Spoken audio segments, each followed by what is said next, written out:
If you upload a photo into Google's reverse image search, it'll find websites where that picture has appeared or provide visually similar images that have the same coloring and composition. The leading search engine in Russia, called Yandex, has reverse image search too, but it doesn't work the same way. It's not looking for visually similar images, it's looking for similar faces, the same face. The difference between these search engines is that Google hasn't switched on facial recognition and Yandex has. On Google, you can enter a name and look for a face, but on Yandex, you can enter a face and look for a name. And that distinction represents a potentially enormous shift in our offline lives, where we usually decide who we introduce ourselves to. Now that computer scientists have created tools that can turn faces into name tags, it's worth reflecting on how we got here and what we stand to lose. A computer's facial recognition system has broadly the same components as your own facial recognition system. You see someone with your eyes, your mind processes the features of their face and recalls their identity from your memory. Now imagine if you could have eyes in lots of places and could download and store memories from other people. Then you have something more like the automated version of facial recognition, which has only come together in the past 5 years or so. Its eyes are digital cameras, revolutionary machines that turn light into data. It's a state-of-the-art digital model, which records images on memory chips instead of photographic film. Digital imagery arose in the early 2000s, which coincided with the arrival of the social internet. So right when we were able to take an unlimited number of pictures, Facebook, Flickr, YouTube, and other sites told us that our images had a home online. 100 million photos are being tagged every day on Facebook. Professional photography also went up on websites, news articles, and photo libraries, and Google's web crawlers gathered them into image search.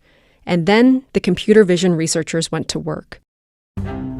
The millions of digital photos posted to the internet, like the Facebook pictures where we tagged our friends or the Google image results of celebrities, they were used to build the mind of facial recognition systems. That mind is made up of a series of algorithms. They locate faces in an image, map facial features to correct for head rotation, and then take over 100 measurements that define that individual face. Those measurements are usually described as the distance between the eyes, the length of the nose, the width of the mouth. But the truth is, nobody knows exactly what's being measured. That's determined by a deep learning algorithm looking for correlations in raw pixel data. To train that algorithm, engineers give it sets of triplets: an anchor photo, another photo of the same person, and a photo of a different person. The algorithm is tasked with deciding what to measure so that the statistical difference between the two matching photos is as small as possible, while the distance between the non-matching photos is as large as possible.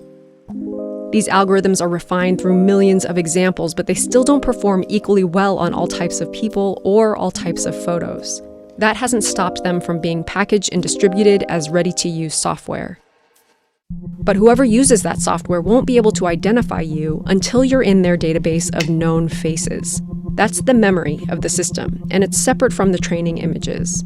In the case of the iPhone's Face ID, it's a database of 1. You volunteer to store your face on your device in exchange for easily unlocking your phone. Companies like Facebook and Google also keep databases of their users.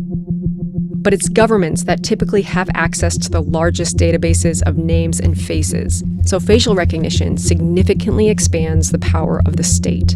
They collected these images for other reasons, and now they're repurposing them for facial recognition without telling us or obtaining our consent, which is why several US cities have banned government use of facial recognition. In the private sector, retail stores, banks, and stadiums can create or buy watch lists of known shoplifters, valued customers, or other persons of interest, so they're notified if one of those people shows up. And then there's another source of labeled photos. Those are the ones we've been labeling ourselves by setting up profiles on social media networks. It's typically against the terms of use to program bots that can download faces and names from sites like LinkedIn, Twitter, or Facebook. But it's doable. Evan Selinger is a professor of philosophy who argues that facial recognition is a threat to obscurity, which is the idea that personal information is safer when it's hard to obtain or understand.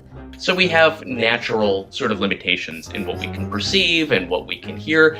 Even the human mind has, sort of basic limits in how much information it can store. So one of the things that technologies do is they reduce the transaction costs of being able to find information, being able to store information, being able to share information, and being able to correctly interpret information. And so facial recognition is probably the most obscurity eviscerating technology ever invented.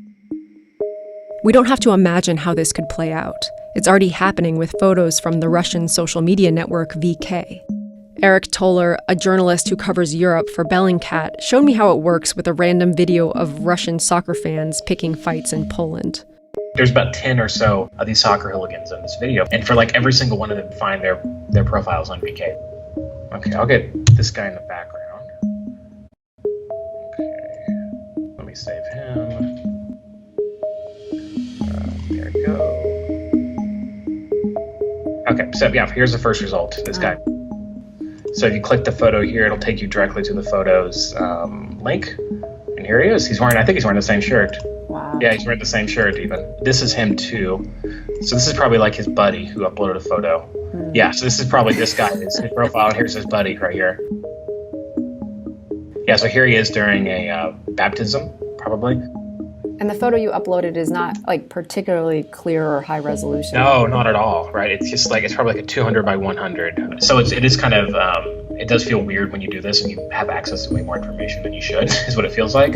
Photos we took to share with friends or document history or simply get a government ID have been used to build and operate a technology that strips away the protections that obscurity has always provided us. It's nothing less than a massive bait and switch, one that could change the meaning of the human face forever.